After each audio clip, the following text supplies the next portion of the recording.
Good morning and welcome to the weekend edition of Join the Dots. And what I'm going to try and do now is sort of consolidate what we've talked about so far in the week of this journey of Join the Dots, Find the Truth. Okay, so we started off talking about China, and now I really think an awful lot of people do not understand how important China and its banking system and its financial implosion and its property implosion and its political implosion is to their life. And I mean life. Okay, we have to understand this, and I'm going to labour this, I'm afraid, because I think that so many people feel that China is, well, it's right over there.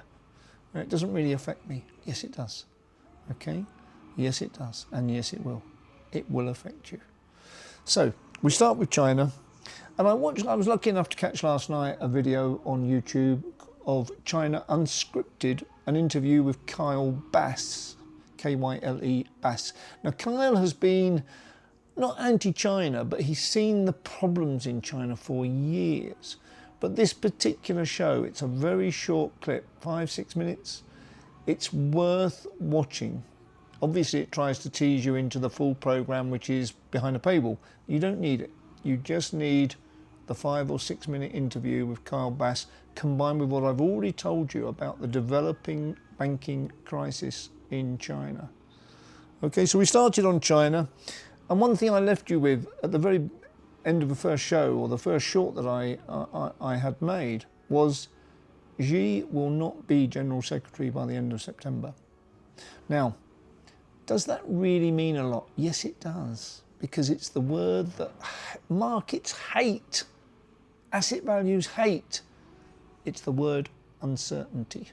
What comes next?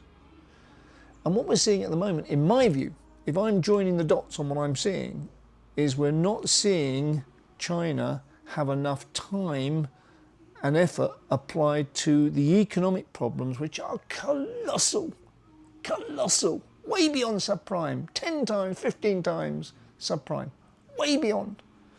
Because the political machinations going on within the CCP are too complicated for me to understand.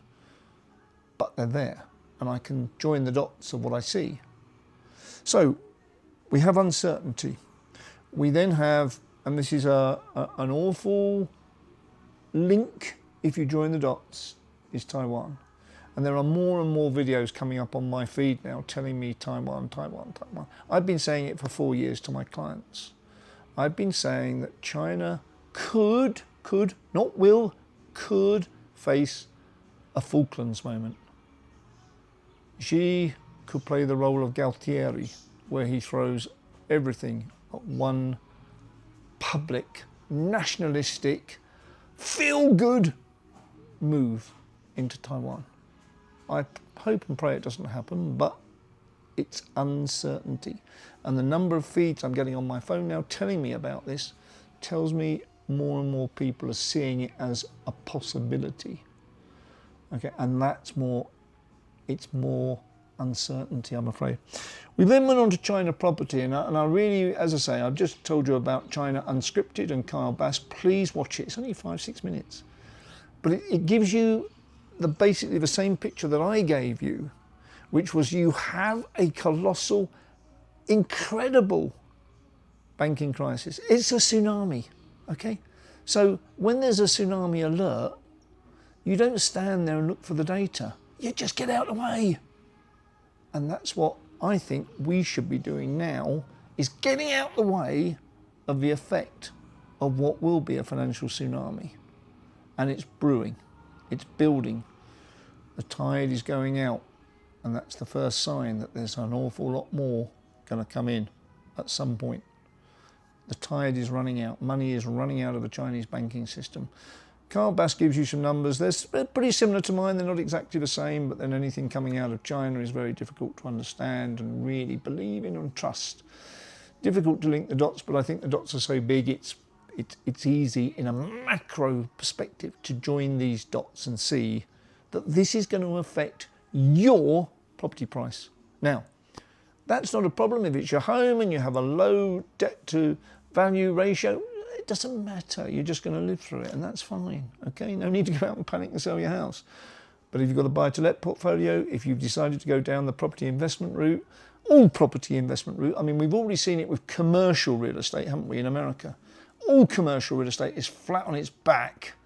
COVID came, lockdowns came, liquidity disappeared, ergo, crash in prices. I've seen buildings sell at 20% of the price they were bought at, because you don't want an empty property, do you? You don't want an empty commercial property. It costs a fortune to maintain it, okay?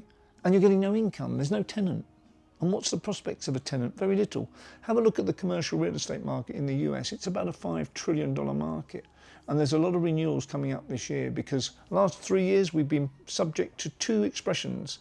Delay and pray is the first one. Okay, extend and pretend is the second one. That's what the banks do. Extend the loan, pretend there's not a problem, and just hope that the value will be there when the new loan matures. No, won't be there. Won't be there, because confidence is oozing out of all markets. Oozing out. Not the stock market at the moment. We'll come on to that. So China property, silver. And I've told you, and I gave you a full presentation on silver. Please keep it in mind, please. Exodus pyramid as well. Yes, someone caught me out, or called me up on what I said about Exodus pyramid. They said it's a liquidity pyramid, not a safety pyramid in effect. And I'm going to say, well, sorry, but you're just 2 dots behind me. I've joined them. You haven't yet. Liquidity equals safety in a crisis. So, in a crisis, the assets you want to be in are safe assets. Safe. And what is safe? Something that retains its value in a crisis. What did we see in 08? What did we see in COVID with gold? What did we see in the Eurobond crisis with silver? We saw them peak. Gold 2000, silver 50, gold 2000. We're way beyond that now in gold. We're nowhere near that in silver. There's a clue for you. Join the dots. Silver's got a long way to go, and a lot of demand, absolutely swamping supply at the moment. So I'm going through this quite quickly. I then gave you a presentation on medical fascism. Now, this is the most difficult subject to talk about in this world at the moment. It's the most difficult subject. But we need to understand it. Because if we make decisions based on false information and not the truth, we're going to regret it. You need to understand that video. You need to watch Medical Fascism. I'll give you 4 names of people, 5 names of people, no, 4 names it is, but of people I think you should listen to on Medical Fascism. You should listen to Robert Malone. He has a Substack, he has an X-feed. You should listen to Asim Malhotra, okay? He has an X-feed. You should listen or watch Vejon Health, V-E-J-O-N, Philip McMillan, Dr. Philip McMillan. Good man, good data, good presentation. And then John Campbell to finish it off. Wonderful man, wonderful, wonderful man, Dr. John Campbell. And his interview with Asim Malhotra, stunning. Simplicity, truth, it's there. You have to understand this. It's going to have so many consequences, both on asset values, both on confidence. Because once confidence goes, where do asset values go? They fall. I talked about this in yesterday's presentation, confidence. So there's Robert Malone, there's Asim Malhotra, there's Vejon Health, and there's John Campbell. There's lots more, but those 4 will give you the core understanding of what medical fascism has done and is continuing to do to our world. Then we come on to gold and crypto. Now, crypto, yeah, we haven't even touched crypto yet, have we? We're going to, but that'll be next week. I have an incredible macro view of crypto's position in the new world that we're going to encounter. But there's a lot of dots need joining yet. There really are. So I'm working on that for you. Gold, slam dunk. It's just a slam dunk. I honestly, I see messages on my phone now. Oh, gold's down 1%, gold's down 2%. It's up 25% since Christmas, for God's sake. Are you worried about 1%? I'm not a trader. I don't trade. I'm not interested in trading. I'm interested in long journeys to a safer place in a very, very troubled world. Okay, that's where we are. I've tried to bring you that in this first week. I've tried to bring you the troubles so that you can then see that we need to... It's like shouting tsunami on the beach, isn't it? Hey, you just run. You don't even pick up your towel. You just get out of there. So people want to know this. They want to, what temperature's the water that's coming? Or how much is coming? Or what sort of volume? Where's it coming from? Why is it... No, run, get out. Okay? And we're nearly at that position in a lot of asset markets. If you really look carefully, you'll find that commercial real estate in the US really tanked about 3 years ago. COVID largely hasn't recovered. Private equity, I've talked about, is now illiquid. Private equity, very illiquid. Except in maybe one or two tiny areas of the world. Maybe AI still, you get a bid. But otherwise, no. Asset markets are tumbling one by one. But we come back to China. And again, I refer you to that video, China Unscripted, the interview with Kyle Bass, 5 or 6 minutes. I'm not here to grab all the attention. I want to feed you to other places. I want to give you the chance to look at other people talking about it from a very, very informed view, a very specialised view where they concentrate 100% of their time. I know Kyle Bass does because he's been a China bear for years. So he's probably done so much in-depth investigation into the Chinese market. His numbers are slightly shy of mine, but it doesn't matter. I come up with 47 trillion of losses.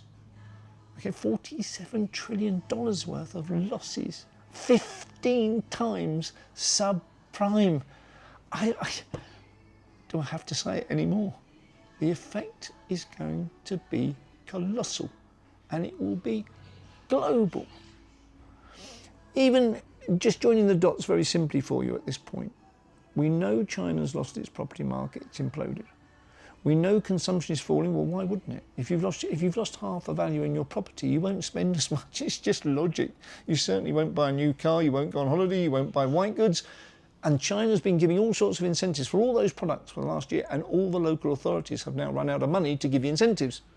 But they've not only run out of money there, they're 17 trillion in the hole on debt that they've issued in lieu of receiving cash from sale of land to build more properties. And they ain't going to build them.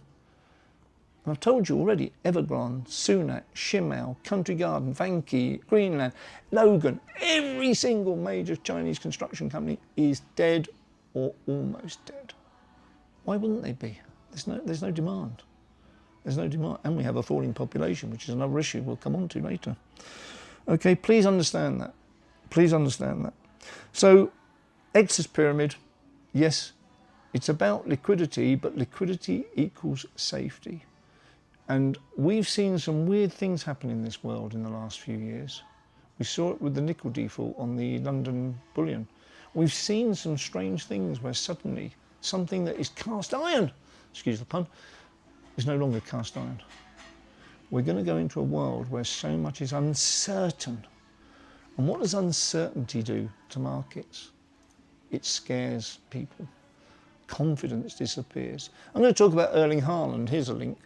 Erling Haaland, I've watched him the last 10, 12, 15 games, has got no confidence, zero confidence. And you can see it. He's not even looking for the ball now. Now, the other night, the ball hit him on the leg and went in. And that's how I describe it, because he certainly didn't score. It hit him on the leg and went in. Okay? It might well change his confidence, but the man is lacking confidence. Now, that is what happens to an individual in his specialised field.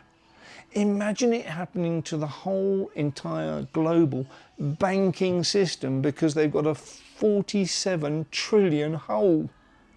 Imagine. They will make some very poor decisions out of fear. We all make poor decisions out of fear. That's why I don't trade. I can't take it. I can't take the stress. I see the big picture. And to me, that's far more important, to get the big picture, the long journey correct, not worry about day trading. Do I give a damn about gold falling 2% in the last 2 nights? Don't, not at all. Don't give a damn. It's 25% up since Christmas. if you want to give it some perspective. I'm not a trader, and this service is not for traders. It's for people who want to join the dots from the truth and find that if there is a tsunami coming, they know. Thank you very much.